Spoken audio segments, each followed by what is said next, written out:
BYSTIAL RUNICK is taking Yu-Gi-Oh! By storm after its recent YCS win, so today I'm going to teach you how to beat it. What's potion? You got Matt here, and welcome back to another competitive Yu-Gi-Oh! Video. Ever since Joshua Schmidt won YCS Bologna with BYSTIAL RUNICK, the deck has been absolutely everywhere, becoming one of the most popular decks at the local and regional level. So if you're looking to play competitive Yu-Gi-Oh! And you don't know how to beat BYSTIAL RUNICK, then you're going to want to stick around. Because in this video, I'll show you the best cards to play against BYSTIAL RUNICK, when to use those cards, the choke points and weaknesses of the deck, and what decks are best suited to beat it. So if you're excited for the video and for the How to Beat series, then make sure to smash the like button. If this video hits 150 likes, I know you want to see other guides on how to beat the best meta decks. Also, if you like deck profiles, combo guides, meta discussions, and competitive Yu-Gi-Oh! Videos just like this one, you're going to love this channel. We just hit 5,000 subscribers, and I'm super grateful for each and every one of you, but we have a brand new goal of hitting 7,500 subscribers. But with that being said, here's the ultimate guide on how to beat BYSTIAL RUNICK in competitive Yu-Gi-Oh! Let's jump into it. The first thing we have to do when talking about a specific deck is talk about what the deck actually looks like, and this is what a typical BYSTIAL RUNICK deck looks like today. BYSTIAL RUNICK by nature is a deck that has very little room for non-engine in their strategy because they need a critical mass of Runick cards and of course level 4 tuners to get their engine online. Usually you can expect to see between 15 and 17 Runick quick play spells, including Runick Tip, Freezing Curses, Flashing Fire,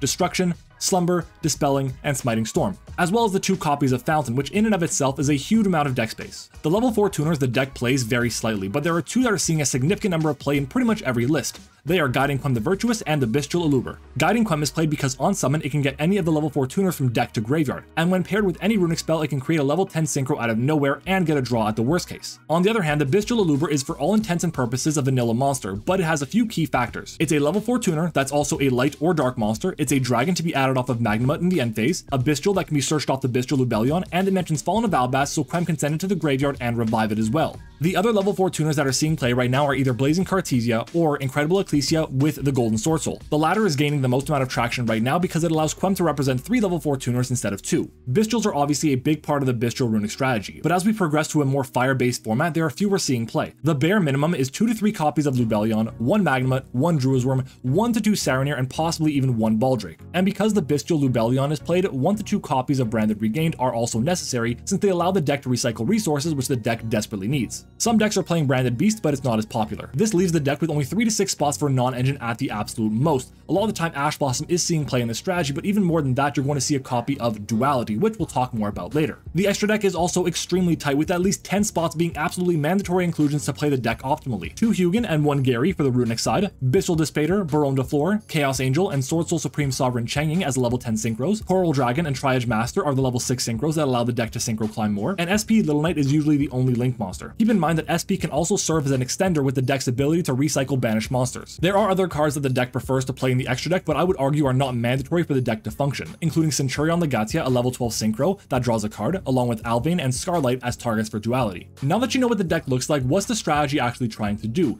Well, the main goal is to create a resource loop that allows the constant drawing of cards and recycling of extra deck monsters using cards like Branded Regained and Runick Fountain. The main forms of disruption are coming from the Runick cards and of course from the extra deck monsters that are trying to be recycled over and over. But what does the BYSTIAL RUNICK end board typically look like? Most of the time they're going to try and establish at least 1 copy of a level 10 synchro, possibly with an SP Little Knight, a Branded Regained, and of course a Runick Fountain with a Runick spell in hand to recycle resources. One of the best hands the deck can produce is going to be a copy of Guiding Quem the Virtuous, any Runick quick play spell in either the BYSTIAL Lubellion or the BYSTIAL Saronir. I'm going to use Dueling Nexus to demonstrate how that combo is done. Dueling Nexus is a free online Yu-Gi-Oh! Simulator that allows you to play people around the world. It's also completely automated, which is great to help practice so you don't forget important triggers when playing on paper. Use my code MattOshea, MattOshea, to get access to an avatar and sleeves that represent that you're part of the ocean. Here's the combo. They're going to start by searching for any BYSTIAL with Lubellion. Then they're going to normal Quem sending Ecclesia, activate any Runick quick play to summon Hugin, and Hugin chainlink 1 discarding a blank card to search for Runick Fountain,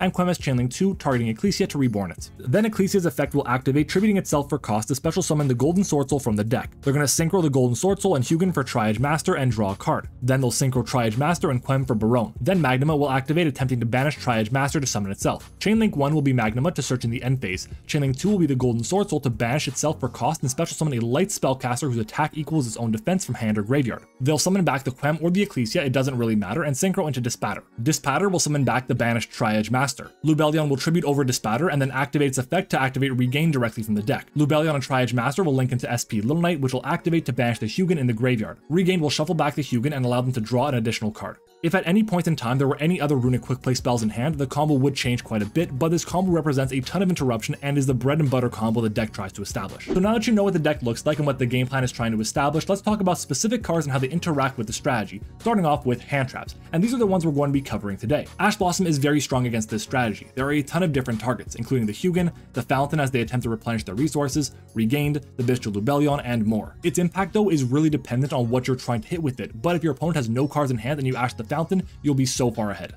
Droll and Lockbird is an interesting card because they can just play in the draw phase to play around it. However, if they decide to draw with Tri-Edge Master before resolving the effect of Fountain to draw a card, then Droll becomes extremely strong. It's a solid hand trap, but it's hyper dependent on what their opening hand is. Infinite Impermanence and Effect Bailer are both average against this strategy, even though there are tons of great cards to hit, including Quem, Hugin, Bestial Lubellion, Bestial Dispatter, and more, but with Duality being played in the strategy, they can dodge Imperm and Veiler, but if you resolve it, then you're going to be putting them in a really tough position. I like these hand traps a lot against this strategy, but I realize they're not perfect. Nibiru is not great against this strategy. Some hands allow them to establish a Baronne on the 5th summon, or the Nibiru is very low impact, since they have already a Dispatter in the graveyard with the Regain set up to revive it. After their first turn, it does have some application, but then you risk losing your whole board too. As for Fantastical Dragon Phantasme, the runic cards do target, which is nice to have the targeting protection, but the issue with Phantasme is it won't always be live, since the only link monster the deck plays is going to be Little Knight, which they can technically tag out if necessary. It's a good card to dig for resources, but I wouldn't play it against this deck specifically. Moving on to Skullmeister, not much activates in the graveyard. It's like Duality, Saronir, and Coral Dragon, that's pretty much it, so don't play Skullmeister against this strategy. Dimension Shifter is very strong into Bestial Runick. The Bestial side hates Shifter because they rely on cards being in the graveyard to special summon themselves,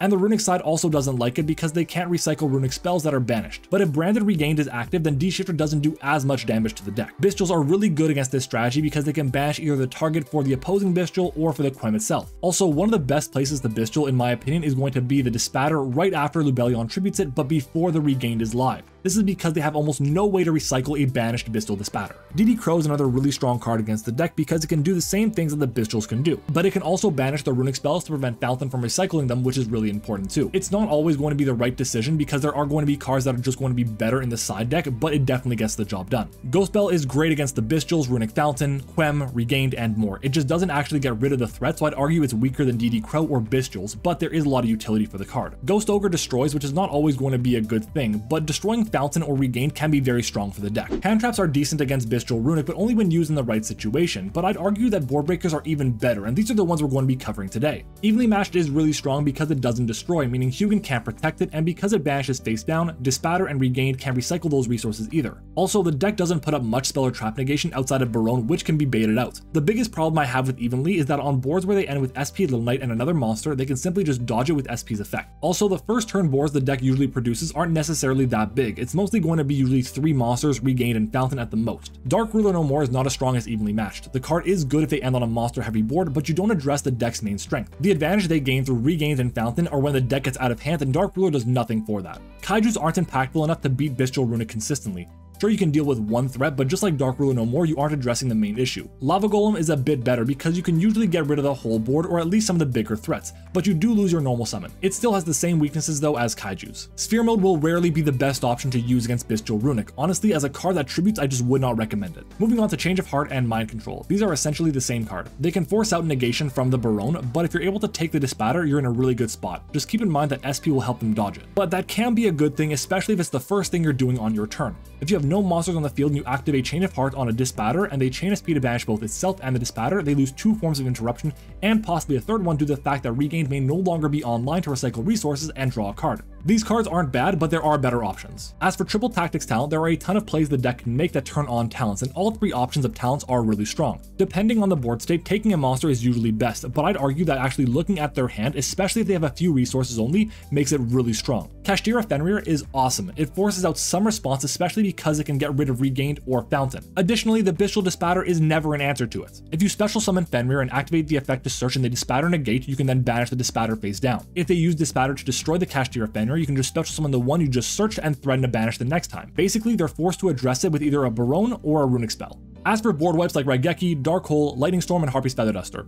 So board wipes are in theory amazing, but if the extra monster zone is empty, they usually won't do anything. If you activate Harpy's Feather Duster to destroy the Regained and the Fountain, they can simply chain any runic spell to special summon Hugin to the extra monster zone and use its replacement effect to banish itself instead of destroying the cards. Then they can trigger both the Fountain and the Regain to draw cards and recycle resources. For that reason, I only use these cards if they have a very empty graveyard or a card in the EMZ like SP Little Knights. Cosmic Cyclone is really strong backward removal against this deck because it can hit the Runick Fountain, making it much harder for them to get it back into the deck and recycle resources. I think it's a great card against so many strategies in the format today, so I would highly recommend playing it and siding it in this matchup. There are definitely some cards that I missed talking about in this section, but I'm going to address them all soon, and to do that I'm going to talk about cards that are good going first and cards that are good going second. Going first, I want to highlight a card like Spellbound. It's a great card going both first and second. If they decide to go through a standard play of Quem plus a Runick spell, you can Spellbound after the Quem brings back a card that mentions Albaz and they're stuck, so they have no way to free the extra monster zone. Branded Regained is also an amazing card to use against this strategy. If you're playing a deck that utilizes this card and you're using it at the right time, it can be incredible. If it's your opponent's turn, they have turn player priority to use their copy of Regain first. You can simply wait until they attempt to use it and change your copy to have theirs resolve without an effect. As for going second, Artifact Lancia is incredible. It shuts off their Bestials, the Runick spells, and even SP Little Knights. It's just an awesome card against Bestial Runick. It's also good going first. And lastly is Super Polymerization. It's very common to see an end board of SP Little Knight with Baronne, which means they can be super polyed into Guilty Gearfried and get rid of a lot of interaction they have. Moving on to the choke points and weaknesses of the strategy, you have to know when is the right time to use the cards we mentioned earlier on the cards in the Runick Bestial strategy. One of the biggest choke points is going to be Hugin, because they have to discard a card, and if they don't have access to the field spell Runick Fountain,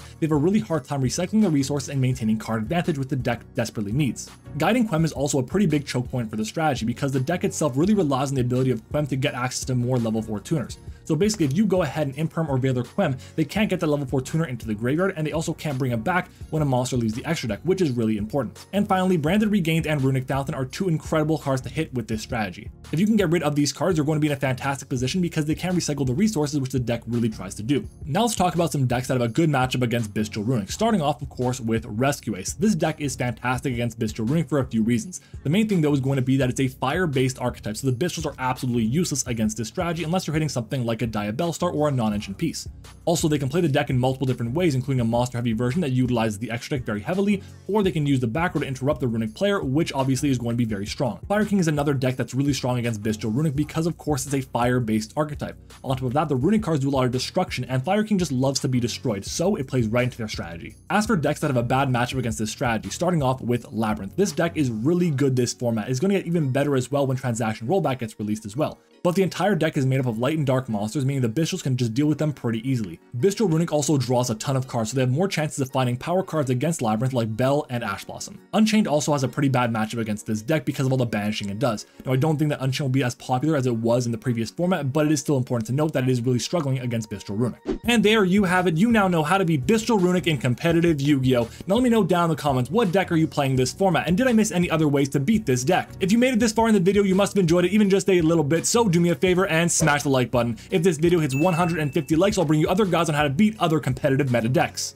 Speaking of meta decks, if you want a guide to the best meta decks to play if you're on a budget, then make sure to check my video on the top 5 best budget decks in the format right over here. And finally, consider subscribing for more amazing competitive Yu-Gi-Oh videos and help us reach our new goal of 7,500 subscribers. Thank you for watching, I hope you enjoyed it, and I'll see you all next time.